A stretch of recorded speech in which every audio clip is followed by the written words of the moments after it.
Thai massage is essentially partner yoga with flow. So I'm going to invite my partner, Tina, to come up and join us.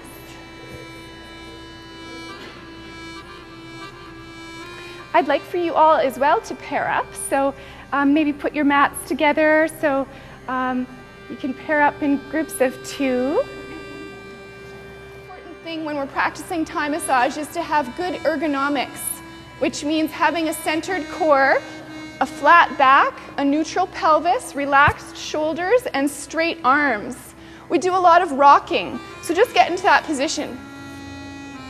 We do a lot of rocking side to side. Is there anyone who's uncomfortable kneeling on their knees? Okay, so that mermaid position is always an alternative if you feel tired on your legs, on your knees there. Okay.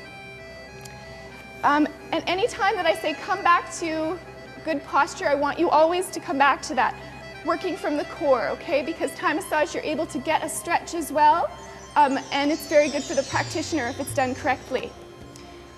Okay, so we're going to start off, and please just, I'll invite you to close your eyes, find your roots, and take a moment and listen to this beautiful chant in the Pali script to honor the founder, father of Thai massage. Tuning into the breath. Namo tassa bhagavato arahato sama sambuddhassa. Namo tassa bhagavato arahato sama sambuddhassa. Namo tassa bhagavato arahato sama sambuddhassa. And just connecting with your partner. In Thai massage, we work from the root chakra up the body to the crown, facilitating opening energetically and physically. So we're going to start palm pressing on the feet, and just make sure there's enough distance that we don't create any torsion in the knees. So if you need to, just open the width between the legs and get lots of feedback from your partner. So here we're working with broad palm pressure on the instep of the foot, and it's creating external rotation up the leg into the joint of the hip. Good. Get feedback on your pressure, on your placement. Good. Is that okay, pressure-wise? Now we're going to palm up the calf on the inside of the shin. Fingers are pointing up. Great. So that whole hand should be on the inside of the shin.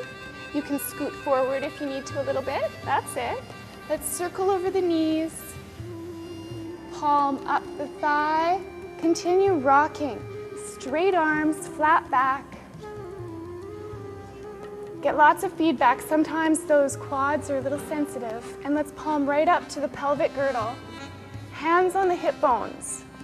Mobilizing the pelvis. So you should be kneeling in between the partner's legs there. You can also step one leg up if that's more comfortable for your back. That's it. Great. And let's palm back down the way that we've traveled up the leg, back down the leg.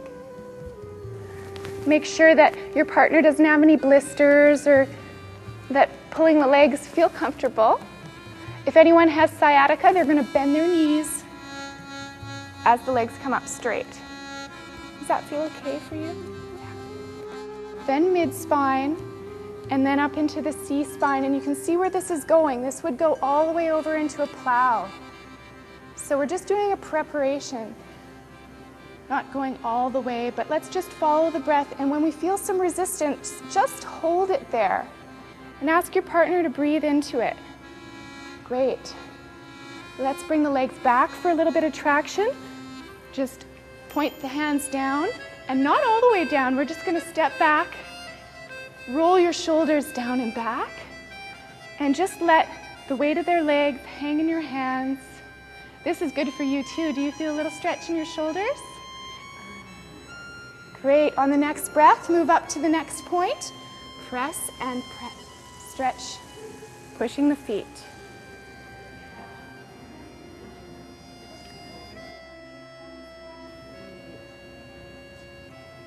Rocking and then moving back down towards the lower attachment.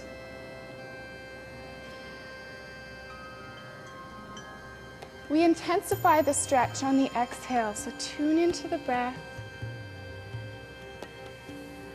Anybody have any questions so far there? I just want to show you what not to do, okay? So what not to do is to lift up with your arms and your back, and that's not very comfortable. And then same thing too, when you're lowering, this is all going to be pressure on the back. So make sure that you make use of traction, okay? A little bit of distance between the feet, toes turned into each other. Yes, that's it. We can start by walking on the feet. Broad pressure here. Watch out for pressure points.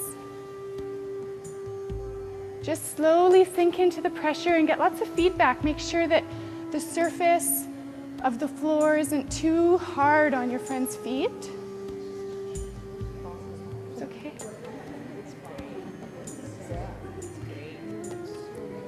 Great.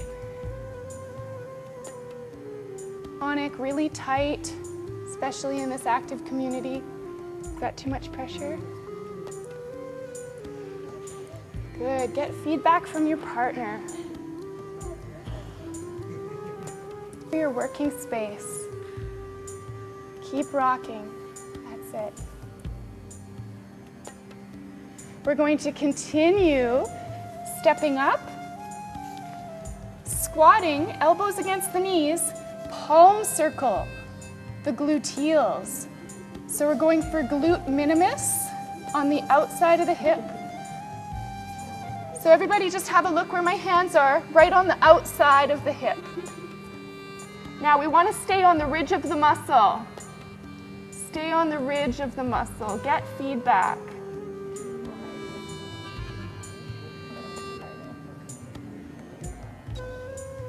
So here we've got the vector of force going away from the spine. Butterfly palms, alternating slowly, pressure compression down the spine. How are you doing? Ticklish. The erectors and on the paraspinals.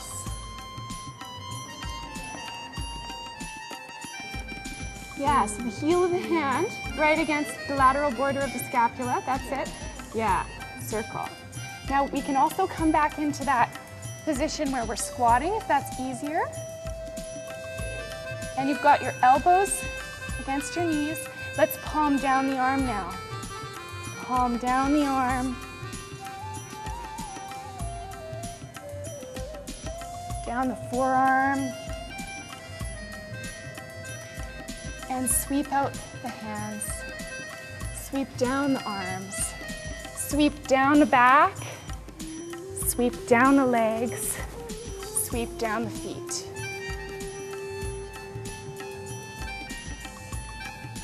Lean back. Increasing with the breath.